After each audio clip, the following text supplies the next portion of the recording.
रामायण के अंत में हमें देखने को मिलता है कि भगवान राम जल समाधि लेने के पश्चात गरुड़ पर सवार होकर वैकुंठ के लिए प्रस्थान कर जाते हैं। लेकिन इसके बाद अयोध्या और अयोध्या वासियों का क्या हुआ, ये किसी को पता हो या ना पता हो, लेकिन भैया अयोध्या में राम मंदिर बनकर तैयार हो चुका है, जिसका उद्घाटन 22 जनवरी 2024 को होने वाला है। ये आपको जरूर पता होगा।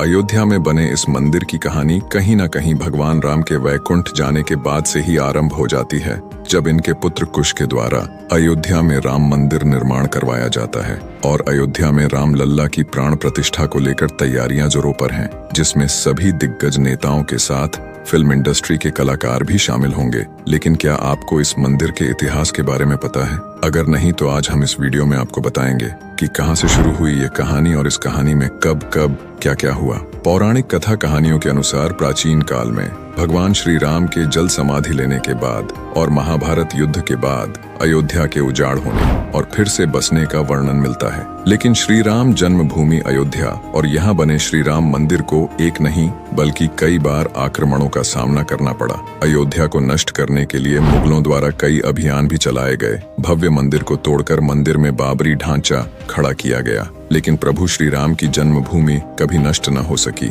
वैसे तो अयोध्या नगरी का इतिहास त्रेता युग से भी पुराना है, लेकिन हम आपको बताएंगे अयोध्या नगरी में श्री राम जन्मभूमि अयोध्या के करीब 500 सालों के बारे में। तो क्या है श्री राम जन्मभूमि के विवाद से लेकर विध्वंस, निर्माण और उद्घाटन तक पूरी कहानी। तो आइए वीडियो की शुरुआत कर लेते हैं दोस्तों। अयोध्या राम जन्मभूमि देश के सबसे लंबे चलने वाले केस में एक है। राम जन्मभूमि का इतिहास बहुत पुराना है। 1528 से लेकर 2023 तक श्री राम जन्मभूमि के पूरे 495 वर्षों के इतिहास में कई मोड़ आए। इसमें 9 नवंबर 2019 का दिन बेहद खास रहा, जब 5 जजों की संवैधानिक बेंच ने ऐतिहासिक फैसला सुनाया। अवध नगरी अयोध्या मूल रूप से मंदिरों का शहर रहा है। कहा जाता है कि अयोध्या नगरी को भगवान श्री राम के पूर्वज व्यवस्वान पुत्र वैवस्वत मनु द्वारा बसाया गया था। इसलिए अयोध्या नगरी में सूर्यवंशी राजाओं का राज महाभारत काल तक रहा। अयोध्या नगरी के दशरथ महल में ही प्रभु श्री राम का जन्म हुआ। धन्य धान्य और रत्न आभूषणों से भरी इस नगरी की अतुलनीय छटा और खूबसूरत इमारतों का वर्णन वाल्मीकि रामायण में भी मिलता है। इसलिए तो महर्षि वाल्मीकि ने रामायण में अयोध्या नगरी की शोभा की तुलना करते हुए इसे दूसरा इंद्रलोक कहा।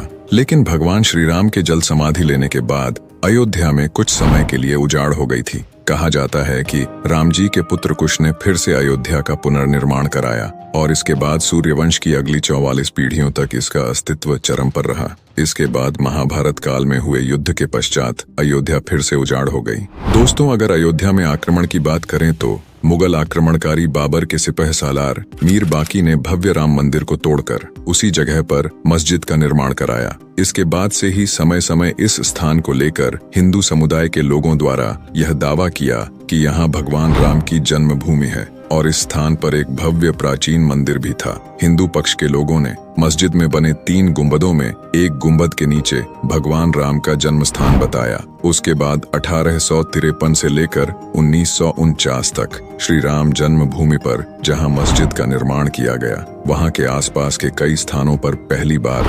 1853 में दंगे हुए। इसके बाद 1859 में अंग्रेजी प्रशासन ने विवादित स्थान के पास बाड़ लगा दी और मुसलमानों को ढांचे के अंदर और वहीं हिंदुओं को बाहर चबूतरे के पास पूजा करने की इजाजत दे दी। आगे चल के 1949 में अयोध्या श्री राम जन्मभूमि का असली विवाद 23 सितंबर 1949 को तब हुआ, जब मस्जिद में भगवान राम की मूर्तियां मिली। इसे लेकर हिंदू समुदाय के लोग कहने लगे कि यहाँ साक्षात भगवान राम प्रकट हुए हैं। वहीं मुस्लिम समुदाय के लोगों ने आरोप लगाया कि किसी ने चुपके से यहाँ मूर्तियां रखी। ऐसे में यूपी सरकार ने तुरंत मूर्तियों को वहां से हटाने के आदेश दिए, लेकिन जिला मैजिस्ट्रेट के नायर ने धार्मिक भावना को ठेस पहुंचने और दंगों भड़कने के डर से इस आदेश में असमर्थता जताई। इस तरह से सरकार द्वारा इसे विवादित ढांचा मानकर ताला लगा दिया गया।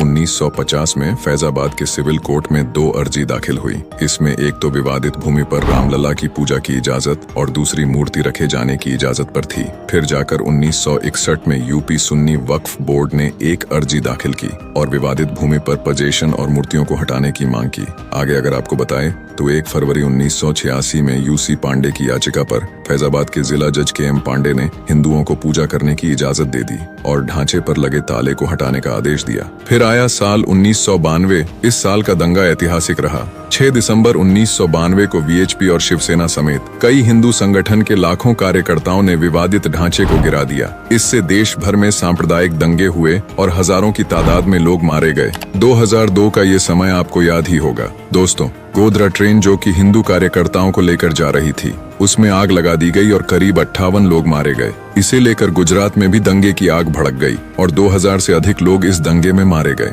2010 में इलाहाबाद हाई कोर्ट के फैसले पर विवादित भूमि को सुन्नी वक्फ बोर्ड, रामलला विराजमान और निर्मोही अखाड़ा के बीच 3 बराबर हिस्सों में बांटने का आदेश दिया। 2011 के साल में अयोध्या विवाद पर इलाहाबाद हाई कोर्ट के फैसले पर सुप्रीम कोर्ट ने रोक लगा दी। फिर जाकर 2017 में सुप्रीम कोर्ट ने आउट ऑफ कोर्ट सेटलमेंट का आह्वान किया। इसके बाद 8 मार्च 19 वो दिन था जब सुप्रीम कोर्ट ने मामले को मध्यस्थता के लिए भेजा और फिर 8 सप्ताह के भीतर कार्यवाही को खत्म करने के आदेश दिए। इसके बाद 1 अगस्त को मध्यस्थता पैनल ने रिपोर्ट पेश की और 2 अगस्त को सुप्रीम कोर्ट मध्यस्थता पैनल समाधान निकालने में कामयाब नहीं रहे। इस बीच सुप्रीम कोर्ट में अयोध्या मामले को लेकर प्रतिदिन सुनवाई होने लगी और 16 अगस्त 2019 को सुनवाई पूरी होने के बाद फैसला सुरक्षित रखा गया। साल 2019 9 नवंबर सुप्रीम कोर्ट के 5 जजों की बेंच ने श्री राम जन्मभूमि के पक्ष में फैसला सुनाया। वहीं 2.77 एकड़ विवादित भूमि हिंदू पक्ष को मिली और मस्जिद के लिए अलग से 5 एकड़ जमीन मुस्लिम पक्ष को मुहैया कराने का आदेश दिया गया। फिर अगले ही साल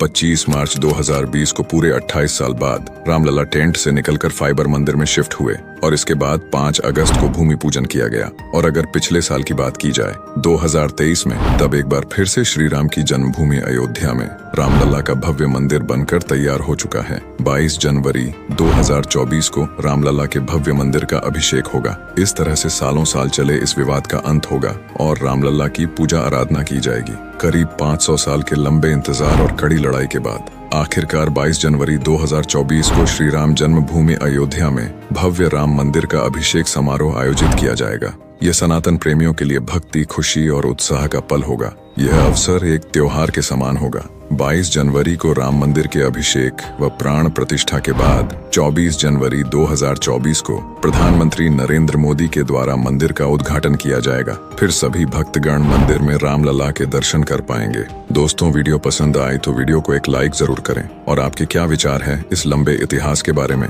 कमेंट करके जरूर बताइए। मिलते हैं अगले वीडियो में, तब तक के लिए जय श्री राम।